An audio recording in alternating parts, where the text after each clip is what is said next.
Hey guys, what's happening? Chef Zach, Dogfish Head, coming at you again with another Dogfish Head Bites. This week we are going to make some pork carnitas. So let's get started.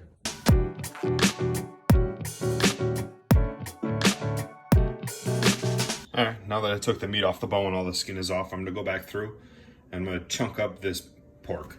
So my chunk's probably this big. Don't have to be perfect, nothing crazy. Just get some nice chunks cut. Now that the pork is all nicely cut up, I'm gonna go through and I'm gonna season it with some adobo. I'm gonna season it pretty heavily. I'm gonna go back through and I'm gonna mix it all together, and then we'll go on to the next step. Next, we're gonna need some oranges, some limes, a little bit of garlic, some onion, and I like to add a little jalapeno, add a little bit of spice to it. So I transferred all the pork into a pot, as well as the thick cut onions, orange zest, lime zest, and the smashed garlic. I also split the jalapeno and threw that in there. And I also juiced all the citrus that I peeled from. Next step, we are going to add some pop.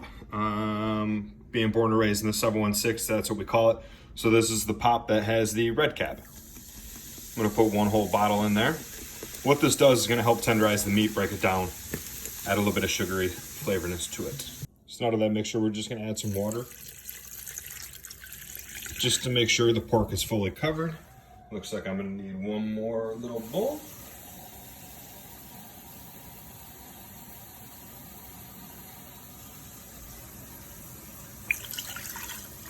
Perfect.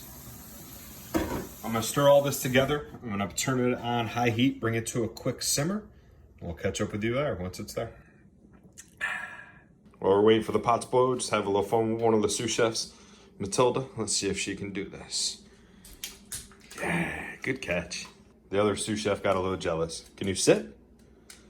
Oh, good job. Just in case you didn't know, these are my sous chef's favorite snacks. Peanut butter bones, they love them. So our pork is officially boiling right now. You're gonna see a lot of white foam and impurities kind of coming to the top. All you're gonna do is you're gonna wanna skim all that off. Technically it is called scum, so we're gonna skim the scum off the top of the pork. Once you skim all that off the top of it, you're gonna wanna turn this down to medium low. You wanna let a slow simmer and let it go. So you're probably gonna cook it from now, about an hour and a half, almost 2 hours you want, until almost all the liquid is about evaporated, or until the pork is fork tender.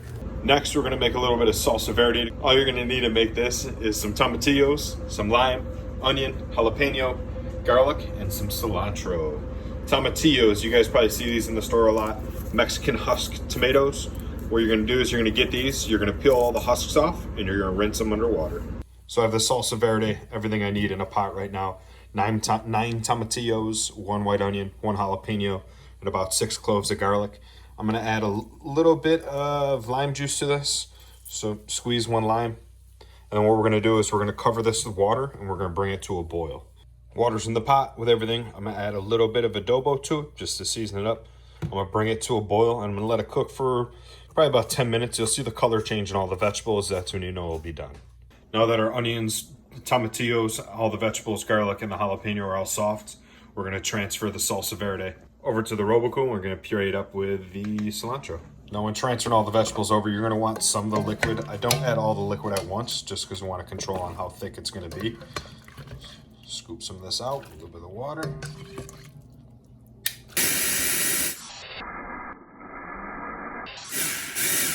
So now that the mixture's pureed, I'm gonna add it back to the pot. I didn't puree it up so much, but still do kind of want a little bit of texture in it. So add all this back in the pot. You're gonna put it on medium heat to cook it down. Now that it's simmering, you're probably gonna wanna cook it for about 20 minutes or so. Really wanna cook out all that liquid and have it be a nice thick salsa. I season this with salt and pepper. I'd let the liquid reduce down a little bit before you taste it, and then if we need to adjust the seasonings, we can do it from there. Now that all the liquid is cooked out of our salsa verde, transfer it to a container and put it in the fridge and let it cool down. One of the last things I'm gonna show you guys today is how to make a good Caesar dressing. I'm sure you guys are wondering why I'm making a Caesar dressing with tacos. Well, the Caesar salad was founded in Tijuana, Mexico, so it is a Mexican salad. So what you're gonna need is an egg yolk, some garlic, lemon, extra virgin olive oil, regular olive oil, Dijon, and I bought some anchovy paste. I'll show you how we're doing it. So for the dressing, we're gonna need a little bit of pureed garlic. Yes, you could buy it in the store. It's also super easy to make it at home. Just take a couple garlic cloves, smash them up with your knife, Add a little salt on top of it, and then you're gonna grind it with the side of your knife. I'll show you exactly what I mean right now.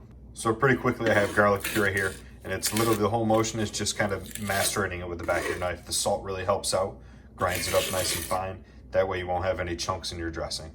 So in the bowl, I have 1 egg yolk, the pureed garlic, a little Dijon mustard, anchovy, and a little bit of fresh lemon juice. The egg yolk and the Dijon, what that is, it's an emulsifier. So that is gonna help the oil take on the liquid. If you mix oil and water together, it doesn't combine, super hard to combine it. Well, the egg yolk and the Dijon, that's what helps it. So 2 different types of oil. I took about a 1/4 cup of extra virgin olive oil, and about 1.5 cups of regular oil. And what I'm gonna do is I'm gonna slowly whisk this into the mixture, make sure it emulsifies, make sure it's a nice thick dressing. So I'm gonna pause here. As you can tell, it's starting to get pretty thick. I'm gonna add about 1 tablespoon of water to it just to kind of thin it out. That way I'll help be able to add the rest of the oil. If you kind of taste it now, it's gonna be way too strong. It's not gonna be the right consistency. So a tiny little bit of water and it'll help smooth it all out. So again, it was getting pretty thick on me. Add a little bit more water, help kind of thin it out. Maybe add a little splash more. And then we'll start adding oil again. Wait a minute, I did something wrong. It's empty, I gotta get another one. Now that I filled her up, got a fresh one, slightly mighty. Add a little more water, loosen it up. Back to adding the oil in slowly. So I just tasted it. For my personal preference, I'm gonna add more anchovy to it. I do like anchovy, adds a nice salty flavor to it. It's up to you on whether you wanna add more or not. Stop, taste it, see what you think about it, and then go from there. So I added more anchovy paste, and I also added a little bit more oil to kind of really thicken it up a little bit more. It's probably about 1/2 cup of olive oil. I'm gonna sprinkle in some Parmesan into it. I add a little bit of black pepper, and then just fold it in. Folded the Parmesan into it, it's looking great right now. I'm gonna hold off and put this back in the fridge and wait till I need it later on when I go to plate up. This is super easy to make at home. Don't be scared by the egg yolk, you'll be okay. Cousin Casey, I know you can handle this, get after it. So come back checking on the pork. It's been almost 2 hours now. Pork is nice and fork tender, super soft. There's still quite a bit of liquid left, so what I'm gonna do is I'm gonna take the pork out, I'm gonna put it in a bowl, and I'm gonna reduce this liquid down. So I took the pork out, I'm gonna let this reduce down until the liquid's almost gone and there's just a little bit of that pork fat left. So I reduced down the liquid that was left in the pot. I put the pork into this oven-safe dish, and I poured, basically you kind of want all the pork fat in there. I'm preheating the oven 450 degrees. I'm gonna pop that in there to kind of crisp all this up and let the pork cook in its own fat for 25, 30 minutes, depending on how long it takes to get it crispy.